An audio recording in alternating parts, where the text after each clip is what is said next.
Hi, it's Fias Tarot. Hello, all signs. So, messages, energy check-ins, prediction, gabay. So, pag napanood mo to, kung ano mang date, sundin mo yung gabay. Okay? Sundin mo yung gabay. Yeah. Anyway, so before tayo mag-start, kung hindi ka pa nakakapag-subscribe, please do subscribe and hit the notification bell para lagi po tayo maging updated sa mga mangyayari pa lang. And syempre, kung may tanong pagdating po sa ating private reading, just message me sa akin pong FB page for more info. Ganun din po pagdating po sa ating mga items. Okay? Yung ating mga evil eye protection, yung ating ring, necklace, and bracelets. And syempre, yung ating para sa love. Oo. So, pwede sa singles, may mga conflict sa mga karelasyon, tatanggalin nito kung anong dapat tanggalin. Okay? Po-provide niya kung anong dapat pagdating sa situation ninyo in love. Okay? And syempre, si granter necklace. Okay? Taga-grant ng mga minamanifest, tagapagbigay ng mga surprises. Si granter. So, this is made to order po, ha, si granter. And, syempre, yung ating pang-cord cutting. Pag-aalis ng unnecessary energies na nakadikit pa rin sa'yo. So, yun. Okay? So, let's see. Let's start. Air signs. Air signs, what's for you? Anong message for you? Air signs.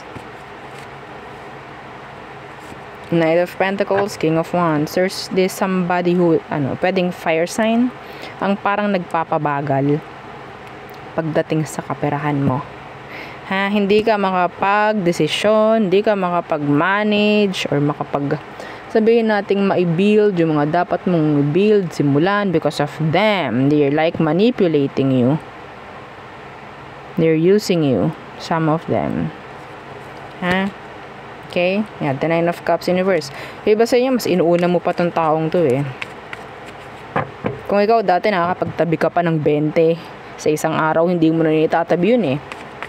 Okay, huwag mong gawing literal, pero ganun yung energy. Hindi mo na maitabi yung 20 na yun kasi pwedeng ibinibili mo yun para sa kanya. Mga ganong bagay. Okay? Anyway. What else? Yung Seven of Pentacles in reverse. The Two of Swords in reverse. Yung pagdedesisyon mo pagdating sa pamemera po, ha? Medyo hindi na nagiging okay. The Queen of Wands. Parang puro pakita na lang to. Pakita na parang meron ka. Pero wala eh. Andun yung energy ng sabihin nating para hindi nila isipin na kawawa ako, ipapakita ko na meron ako. Parang ganun.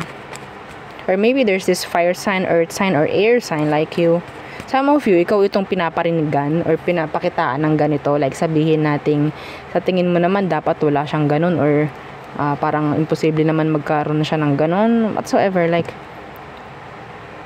piliin mo kung sino yung paniniwalaan mo, air signs. Okay? Piliin mo. Some of them kasi, ang nakuha ko, pwedeng gumawa ka ng isang desisyon patungkol sa kanya, pwedeng papautang ka, or manghihiram sa'yo tong taong to, pero tingin mo sa kanya, kaya niya magbigay, pero wala naman siyang income. Parang may ganun eh.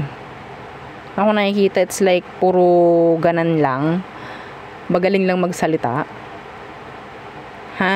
Okay, be careful. What else? The Chariot in reverse. Okay, that's the Ten of Cups. Somebody's healing. Somebody is, sabihin nating, accepting the fact. Oo, yeah, there's this energy of endings, no? Pero, ang tingin ko rito, pinipili niya maging masaya. Okay? Pinipili niya maging okay. A delay, pagdating sa isang occasion, or sabihin nating nakaschedule na lakad.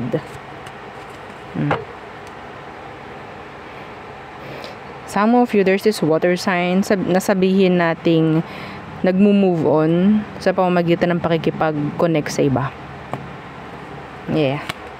Yeah, the King of Cups. Wala yung emosyon ng tao Wala yung emosyon ng kung sino man tong water sign na to. Wala yung emosyon niya doon sa taong kinukunikan niya. I don't know. Somebody needs to hear that. Okay? So, next. Fire signs. Aries, Leo, Sag. So, anong kailangan mong malaman? Mensahe, gabay, prediction. Again, don't forget to like, share, and subscribe. Fire signs. Anong kailangan mong malaman? The Three of Wands.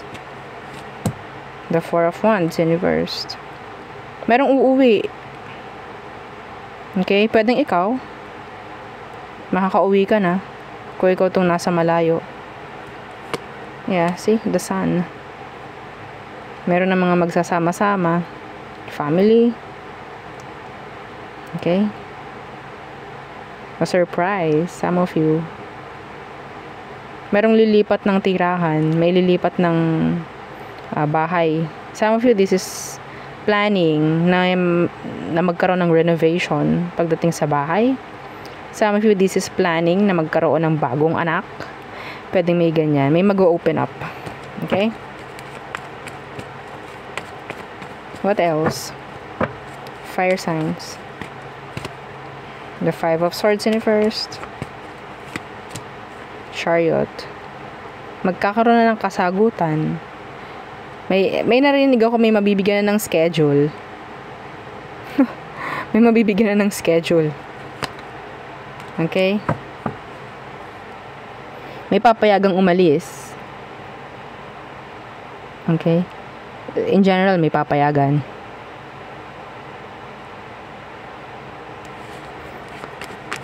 May nag-iisip kasi dito papaano magpapaalam.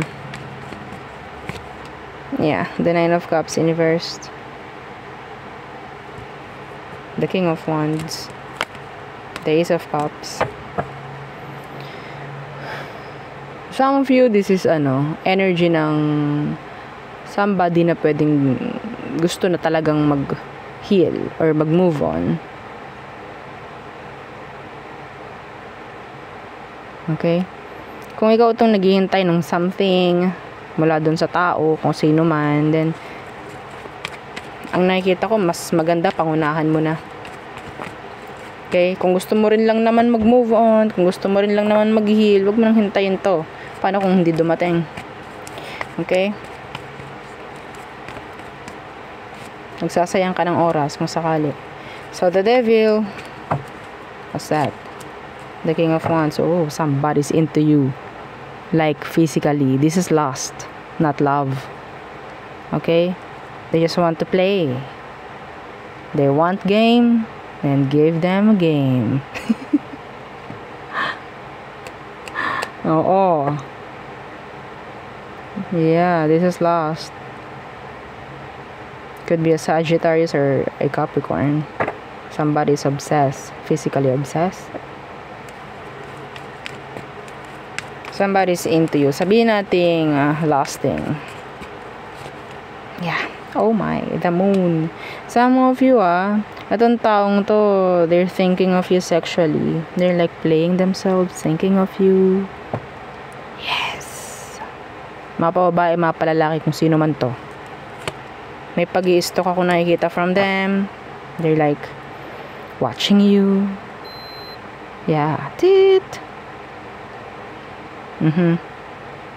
Somebody's watching. Enough. Okay. So, there. Yun lang akin nakikita. Excuse me. Next. Water signs. Cancer, Scorpio, and Pisces. What's for water signs, please? Energy check-ins, prediction, gabay. The Ten of Wands. Chores. Okay, Two of Pentacles.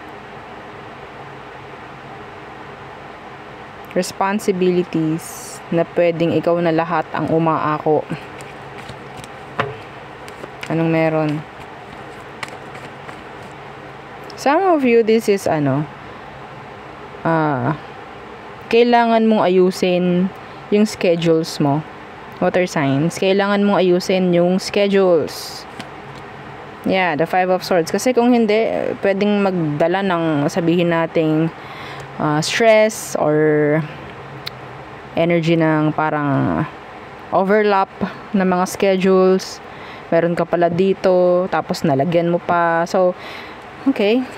Mas maganda, double check lahat ng mga nakaschedule mo. Okay? Pwedeng may mag-cause ng delays if ever overlap. Or sa mga pwedeng gawin, sa mga gawain, I think. Okay, the Eight of Wands. The Queen of Pentacles. Meron ditong gusto makipag-usap ng mother figure. May magre-reach out sa isang mother figure. Yeah, the Empress Universe, talking about pregnancy. This is so specific, not for all. Meron ditong mag-open up about their pregnancy. Pregnancy. Ha?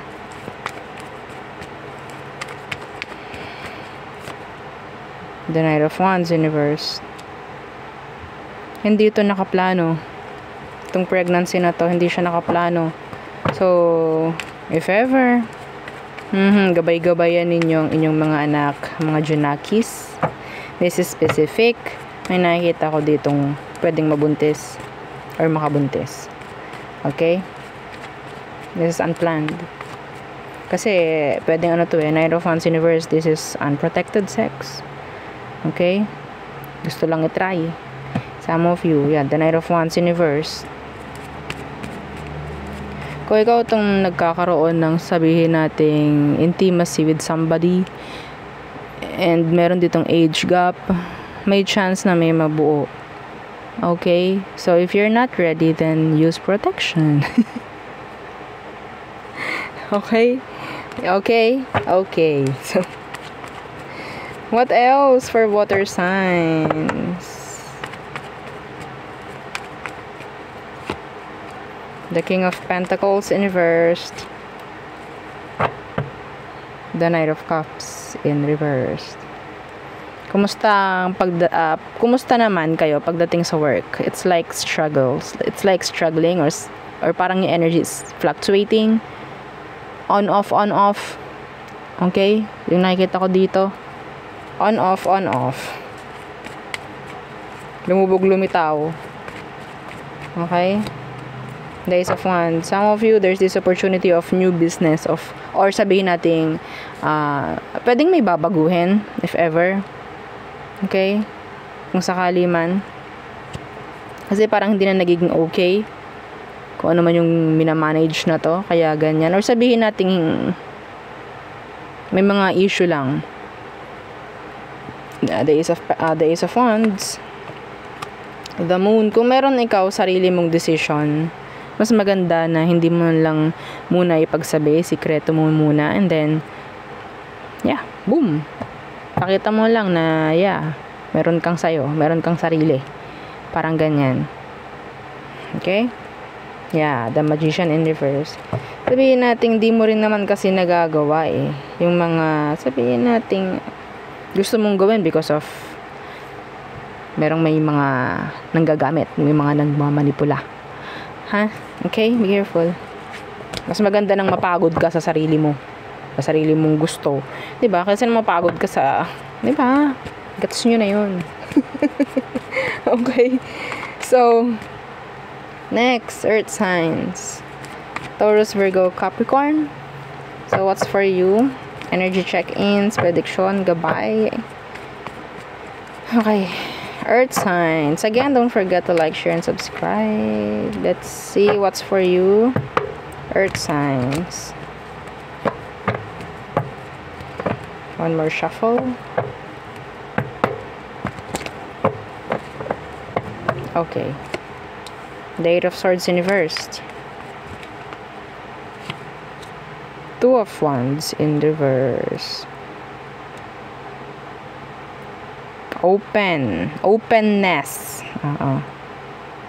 Some of you, I'm hearing the word taking risk. Okay, the Ace of Pentacles. The Ace of Cups. Pagiging open pagdating sa romance. Okay, the Nine of Cups. This is, sabihin natin, giving yourself, sabihin natin, energy about peace of mind. Okay, giving yourself the peace of mind. Okay, hindi mo na daw kailangang stressin yung sarili mo. Release yourself. Free yourself. Kung ano man ang kailangan mong gawin, kung ano man ang kailangan mong alisan para maging okay ka, do it. Do it, baby. Well, this is just a message, a gabay. So, it's up to you. It's up to you. What else for Earth signs? The Seven of Pentacles. Investing. Expectations. The Queen of Swords. Message. The Eight of Wands. Some of you, ikaw itong parang makakuha na ng, sabihin nating, kaching-kaching, no? Okay? I don't know. May naririnig ako transaction or may naririnig ako ditong something na pwedeng may ma-approve. I don't know if this is talking about loans. Okay? Yeah, the Ace of Wands. Opportunity when it comes to your money. Pwedeng meron ditong gustong i-grow. Pwedeng ikaw itong mag-i-invest.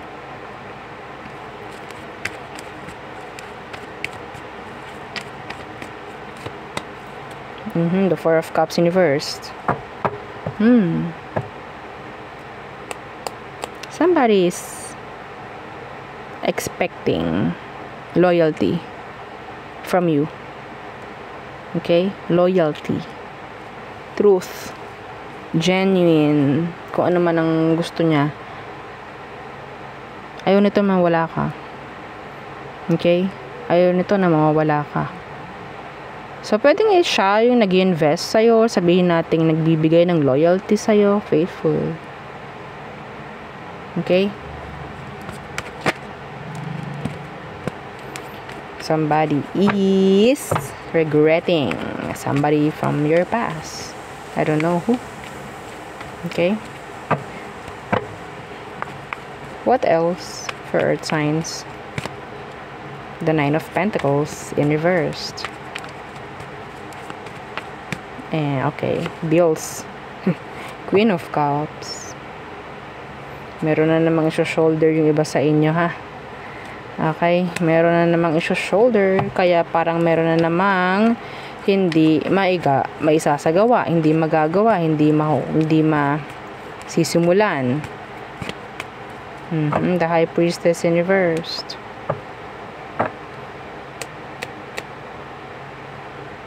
See the Star in reversed.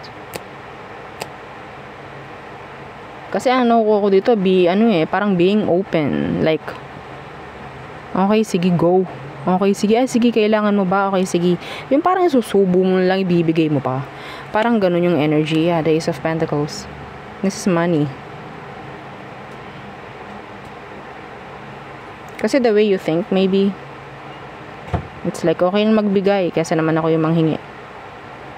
Or some of you are expecting money. You're expecting money. Or maybe, yung mga nakapaligid sa'yo is nag-expect na meron kang pera. That is why, parang napaka-insensitive na eh. Okay, they're like, wala akong pakialam sa'yo, Earth signs. Basta ako, makakuha ko ng kung ano man. Makuha ko yung kailangan ko sa'yo. Like that. Wala silang pakialam sa'yo. Like, hindi ka man lang makumusta, Hindi ka man lang makumusta. Okay? So, Wheel of Fortune. Parang para kang nagpapalaki ng mga hindi naman dapat na, 'di ba? Yeah, you're feeding a monster. Okay? Yeah. Small group to. I don't know. Hindi dapat ganito.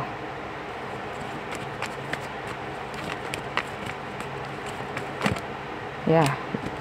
Okay. King of Cups universe, King of Swords universe, the Three of Pentacles universe. Sabihin natin, hindi ka na nga makapag-isip ng tama dito, hindi ka na maging logic, hindi ka na maging, sabihin natin, hindi mo na mabalanse, emosyon mo. Parang ganyan. Ano to? Martir? Meron ditong nagpapakamartir. Okay, sige, meron naman akong darating na pera. Sige, ganto. Hintayin mo na lang. Like that. Nakaka-toxic. Anyway, so, yun lang, sinasabi lang sa'yo na may mga ganong nakapaligid sa'yo, be careful. Or, baguhin mo kung kaya mo. Okay, so there, yun ang aking reading for you, all signs. Again, please don't forget to like, share, and subscribe, and follow our FB page. Thank you. Bye.